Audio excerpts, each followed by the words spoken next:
Halo semua, Assalamualaikum warahmatullahi wabarakatuh. Ketemu lagi bersama saya Muhammad Daniel dan para guru, channelnya para guru. Pada video kali ini kita akan perbanyak lagi latihan soal mengenai numerasi dan literasi atau literasi dan numerasi, teman-teman. Kalau saya lihat di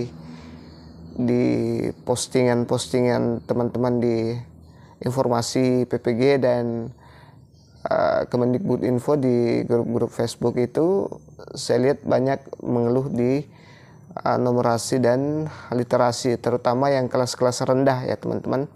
Bahkan di sini di channel saya ini masih ada saja, mungkin dia tidak menonton, padahal sudah sering saya bilang bahwa literasi dan numerasi itu bersifat umum. Ada yang minta, masih ada saja yang komentar literasi PAUD, numerasi PAUD ya. Ibu siapa lagi namanya kemarin itu, dia komen sampai lebih dari 10 ya.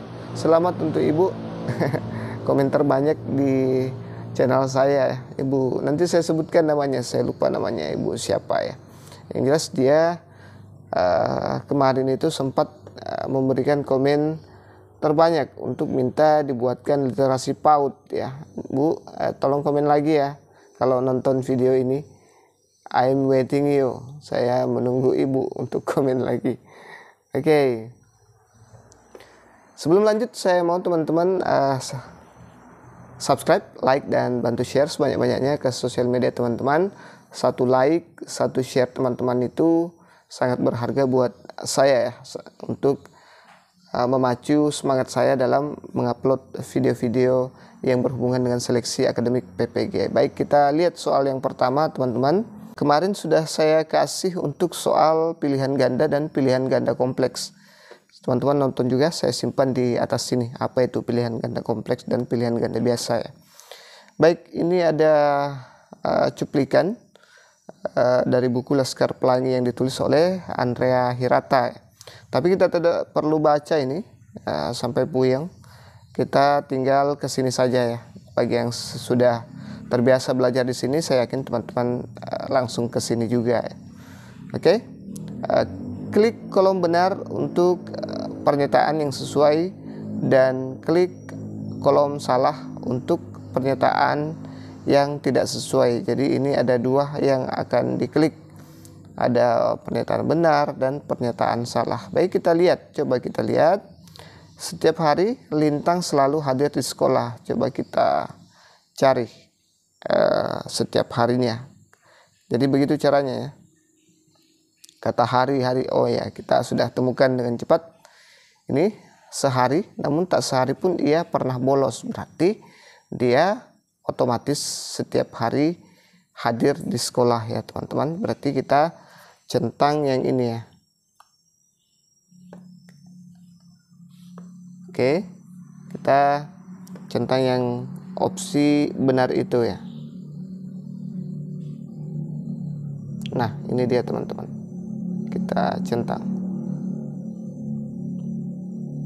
Oke, selanjutnya ketika rantai sepedanya putus, Lintang kembali ke rumah.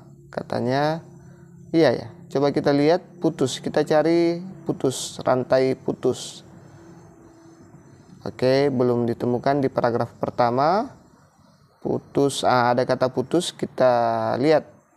Nah, ini dia, rantai juga ya. Suatu hari rantai sepedanya putus dan tidak bisa disambung lagi karena sudah terlalu pendek sebab terlalu sering putus. Tapi ia tidak menyerah. Dituntun sepeda itu puluhan kilometer dan sampai di sekolah kami yang sudah bersiap-siap pulang, kasihan terlambat. Jadi ini salah ya teman-teman, karena katanya dia kembali ke rumah padahal Lintang tetap melanjutkan perjalanannya ke sekolah, tidak pulang ke rumah. Jadi ini adalah pernyataan yang salah seperti itu. Oke, kita lanjut lagi untuk pernyataan selanjutnya. Lintang selalu hadir tepat waktu di sekolah. Katanya Lintang selalu hadir tepat waktu di sekolah. Oke, hadir tepat waktu. hadir tepat waktu, hadir tepat. Jadi begitu caranya kita scanning kata kuncinya.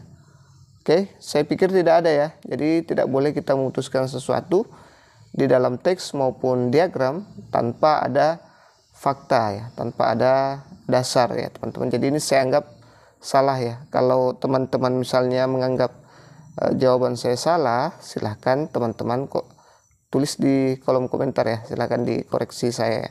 Karena di sini kita belajar bareng, bukan menggurui. Selanjutnya jarak dari rumah Lintang ke sekolah adalah 40 km. Cari angka-angka yang 40 km. Coba kilometer dan angka 40. Kita lihat mana angkanya, mana 40-nya ya. 80 km pulang pergi. Pulang pergi berarti 40 km, berarti ini benar ya. Kalau pulang pergi 80 dibagi 2 berarti 40 km.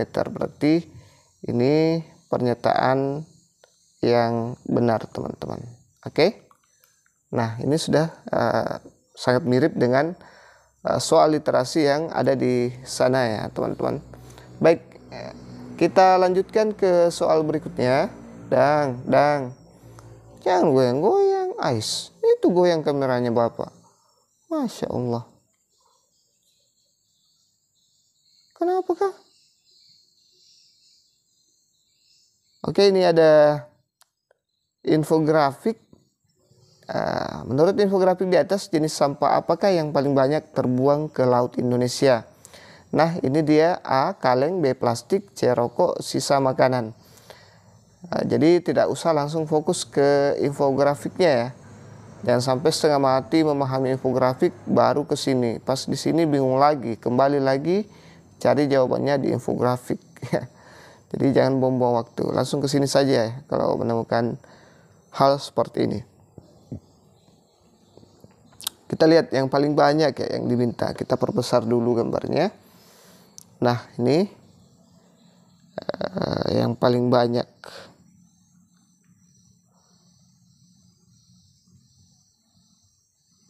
Oke, Indonesia menjadi penyumbang sampah plastik terbanyak kedua setelah Cina. Jadi ini sudah bisa kita simpulkan bahwa sampah plastik adalah sampah yang paling banyak terbuang ke laut Indonesia. Jadi jawaban yang tepat adalah opsi B teman-teman. Jadi sangat cepat ya, kita bisa cepat menemukan jawaban kalau kita langsung ke soal. Kemarin teman-teman di sekolah banyak yang mengeluh panjang, katanya soalnya panjang sampai pengen tidur, pengen nangis dan sebagainya. Tapi ternyata tidak seperti itu. Kita tidak boleh membaca soal semuanya ya teman-teman. Itu harus diteknisi dengan baik ya. Tidak boleh dibaca semua, kehabisan waktu kita kalau membaca. Oke, selanjutnya ini ada soal lagi, pilih fakta yang sesuai. Nah, sudah saya sebutkan kemarin bahwa di soal literasi numerasi itu ada kata-kata sesuai dan tidak sesuai. Kalau sesuai dicentang, tidak sesuai tidak usah dicentang. Sesuai dengan informasi yang disebutkan dalam infografik, Indonesia berada pada peringkat kedua sebagai penyumbang sampah terbesar di dunia. Coba kita lihat, pilih faktanya. Indonesia berada pada peringkat kedua sebagai penyumbang sampah terbesar di dunia. Oke, benar ya. Ini benar teman-teman. Ada di infografik kita barusan baca tadi. Jadi ini anggap saja kita klik ini ya. Ini mouse saya. Kapan punya waktu untuk ganti mouse. Selanjutnya, lebih dari 50.000 sampah plastik mengapung di setiap mil persegi laut Indonesia. Coba kita lihat, benar tidak lebih dari 50.000? Oh, ternyata tidak ya. Ini hanya 46.000 sampah plastik yang mengapung di setiap mil laut Indonesia. Berarti dia salah ya. Tidak perlu kita centang. Kemudian lebih dari 200 juta ton sampah dibuang ke laut Indonesia setiap tahunnya. Katanya lebih dari 200 juta ton sampah. Coba kita lihat apa iya. Oh, ternyata di Indonesia ada 187,3 juta ton ya, bukan 200. Yang Cina yang 200 ya. 262,9 juta ton. Nah, berarti pernyataan yang tadi ini juga salah ya. Ini kita anggap salah. Nah, tapi ini sebenarnya tidak perlu diklik ya. Yang diklik itu hanya yang benar saja. Lebih dari setengah jumlah sampah di Indonesia, di laut Indonesia adalah plastik. Apa benar lebih dari setengah? Ya, lebih dari setengah ya. Karena di sini sampah nya itu lebih dari 50%, 57%, berarti dia lebih dari setengah, teman-teman.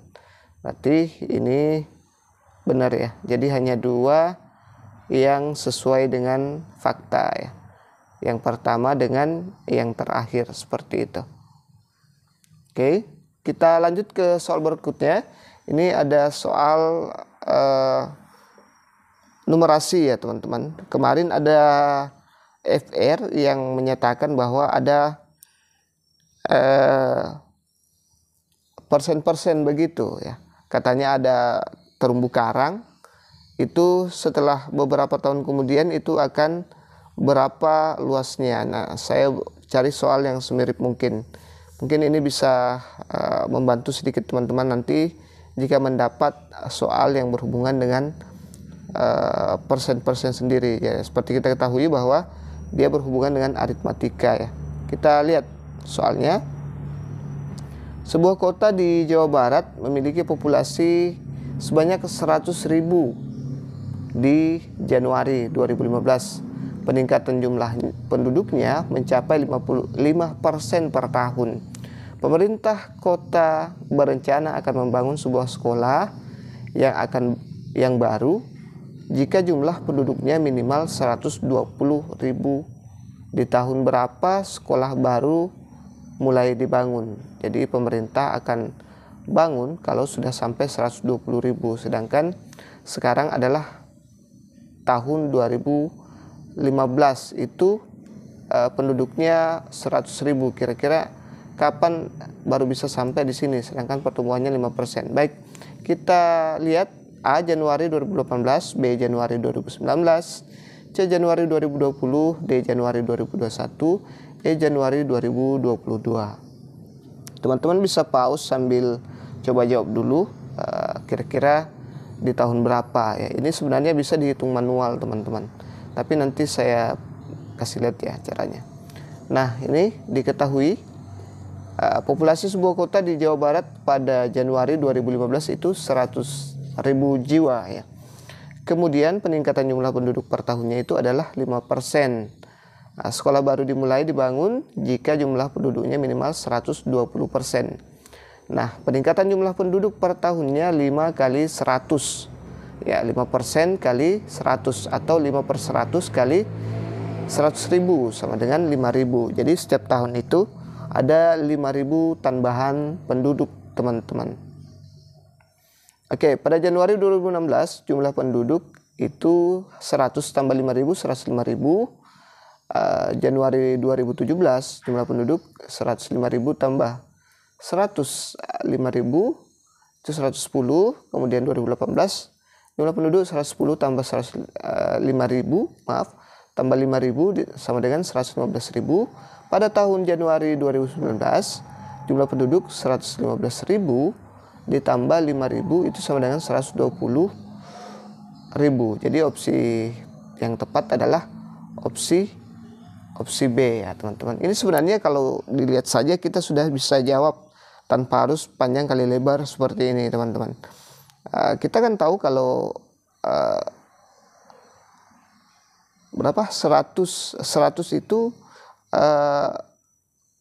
kalau 5% itu sama dengan 50 ya. Kalau 100 5 ya. Kalau 5% berarti kalau 100.000 sama dengan 5.000 itu dikali tinggal ditambah berapa, kita tambah manual saja ya.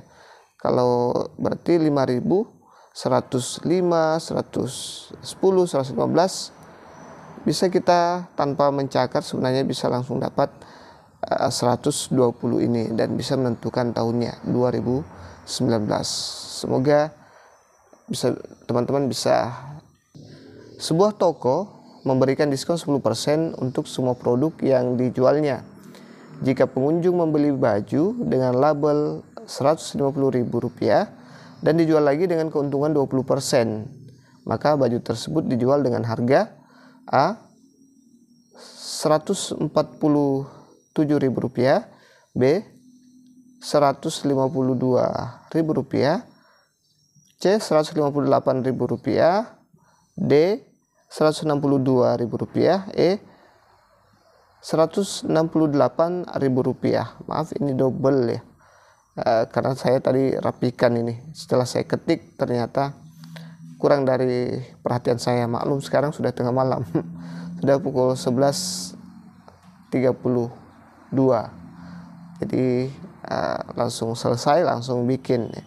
Jadi mohon maaf atas kekurangannya teman-teman. Baik, kira-kira yang mana nih jawabannya teman-teman?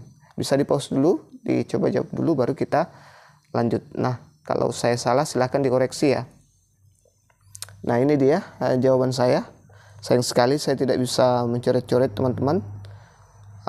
Makanya saya harus tampilkan yang seperti ini. Nih, harga setelah diskon itu 10%. Ini ada 10% dikurang 10%. Itu kalau kita cari harga setelah diskon ya teman-teman, dikali 150.000. Jadi ini tinggal 90 per 100%, per 100 ya, kali 150.000, sama dengan 135.000 ya. Oke, kalau teman-teman mau gampang, teman-teman bisa coret-coret saja ini. Misalnya 90 per 100 itu tinggal dicoret, bisa ya, dicoret biar lebih mudah menghitungnya, nanti dihilangkan nolnya. Nah, ini dicoret, ini juga dicoret seperti ini ya. Jadi tinggal 9 per 10. Kalau kita mau enak lagi, kalau dikalikan seperti ini, kita tinggal coret satu nolnya ini, baru kita coret juga satu nolnya ini, berarti tinggal 9 kali 15 ya. Jadi agak mudah ya, agak simple dalam menghitung teman-teman, tidak ribet gitu ya, mempermudah. Selanjutnya kita hitung lagi harga dengan untung 20%. Tadi dia belikan 135, kita lihat berapa yang dia jualkan setelah untung 20%. Ini ada 100% tambah 20%. Ini kalau menghitung untung ya, tambahan setelah dia beli dengan 135 dikali 135.000. Jadi 120 per 100 kali 135.000 ya, sama dengan 162.000. Jadi jawaban yang tepat adalah opsi D, 162.000. Kalau kita mau coret-coret juga bisa ini teman-teman. Jadi 120 per 100 ini kita coret, tinggal 12 per 10 kita coret lagi ini 1.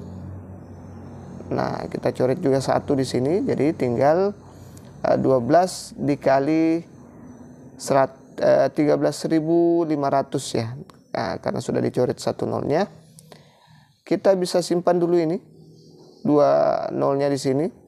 Tinggal 135 dikali 12 ya, ini 135 itu teman-teman bisa langsung dapat hasilnya 162. Saya tidak bisa mencoret, sayang sekali.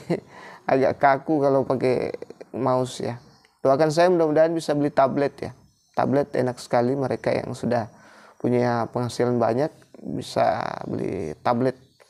Kalau saya masih lebih banyak kebutuhan yang harus saya beli yang lain dibanding beli tablet teman-teman. Dukung terus channel ini, mudah-mudahan dalam waktu dekat bisa beli tablet untuk berbagi dengan teman-teman sekalian. Oke, itu saja dulu teman-teman yang sempat saya share pada kesempatan kali ini. Mudah-mudahan bisa membantu, mudah-mudahan bermanfaat untuk teman-teman. Saya sangat bersyukur sekali kalau ada yang menyebut channel ini bahwa saya lulus berkat channelnya Pak Muhammad Daniel dan para guru. Oke, sekian dan terima kasih. Sampai ketemu lagi di soal-soal berikutnya. Wassalamualaikum warahmatullahi wabarakatuh.